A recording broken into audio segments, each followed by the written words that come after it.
পৰকীয়া প্ৰেম কৰি বিবাহ পাশত আবদ্ধ হোৱা প্ৰত্যেকগৰাকী বোৱাৰীয়ে এতিয়া লাখপতি। পৰকীয়া প্ৰেম কৰি নিজৰ স্বামীক এৰি আন এজনলৈ যোৱা প্ৰত্যেকগৰাকী বোৱাৰীৰে এতিয়া সুন্দৰ জীৱন।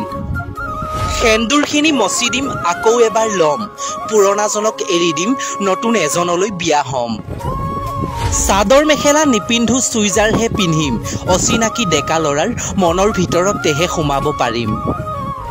ছোৱালী জীৱনত যিমান ফেশ্বন কৰি নেপালে বোৱাৰী জীৱনত কৰে, লাজ নেপাওঁনে বাৰু?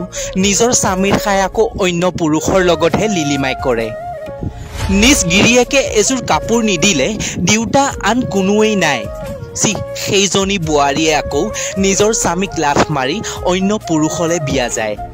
এগৰাকী যুৱতীয়ে ছ'চিয়েল মিডিয়াত শৰীৰৰ অংগবোৰ দেখাবলৈ লাজ কৰে, তাৰেই ওলটা এগৰাকী বোৱাৰীয়ে আকৌ কেতিয়াও লাজ নকৰে।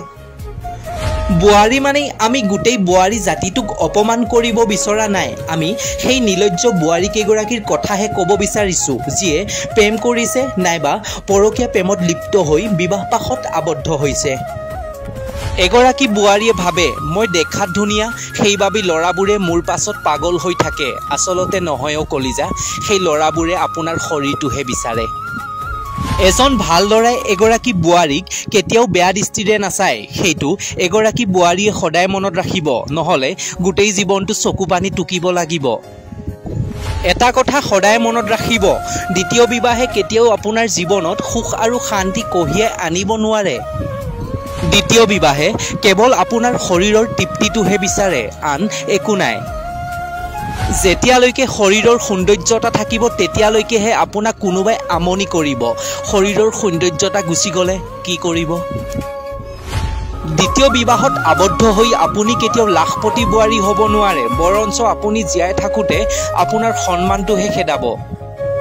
এটা কথা সদায় মনত ৰাখিব, সন্মান এনে এটা বস্তু যিটো নেকি আপুনি দুনাই কেতিয়াও ঘূৰাই নেপাব।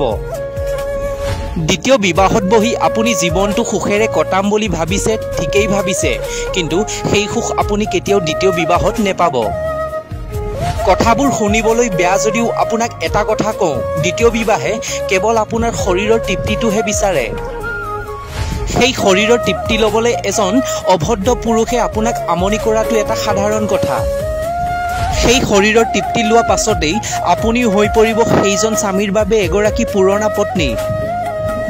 আপুনি এনে এগৰাকী পত্নী হ'ব যিজন পুৰুষে নেকি আপোনাক কেতিয়াও বিশ্বাস নকৰিব, কাৰণ আপুনি এজনক এৰি আন এজনলৈ বিয়া গৈছে, সেয়ে সেইজন পুৰুষৰ পৰা আপুনি মৰম ভাল পোৱা গোটেই জীৱনটোৰ বাবে কেতিয়াও নাপায়।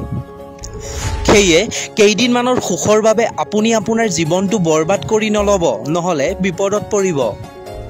কথাবোৰ শুনাৰ লগতে বুজিবলৈ চেষ্টা কৰিব।